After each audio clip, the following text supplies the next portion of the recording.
ખેડામાં પોલીસને ધમકી આપનાર પોલીસ કર્મચારી કે જે હાલ સકંજામાં છે, વડતાલ પોલીસને આપઘાતની ચીમકી આપનાર માથાભારે શખ્સ મહેશ રબારીની ધરપકડ કરવામાં આવ્યું છે।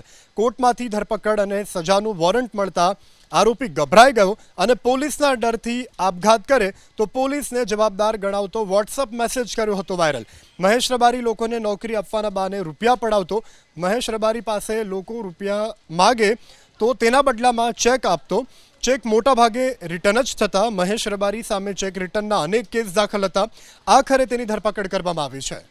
વડતાલ પોલીસને આપઘાતની ચીમકી આપનાર માથાભારે શખ્સ મહેશ રબારીની ધરપકડ કરવામાં આવ્યું છે। કોર્ટમાંથી ધરપકડ અને સજાનું વોરંટ મળતા આરોપી ગભરાઈ ગયો અને પોલીસના ડરથી આપઘાત કરે તો પોલીસને જવાબદાર ગણાવતો વોટ્સઅપ મેસેજ કર્યો હતો વાયરલ। મહેશ રબારી લોકોને નોકરી આપવાના બહાને રૂપિયા પડાવતો।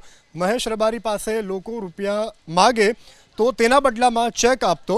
ચેક મોટા ભાગે રિટર્ન જ થતા મહેશ રબારી સામે ચેક રિટર્નના અનેક કેસ દાખલ હતા।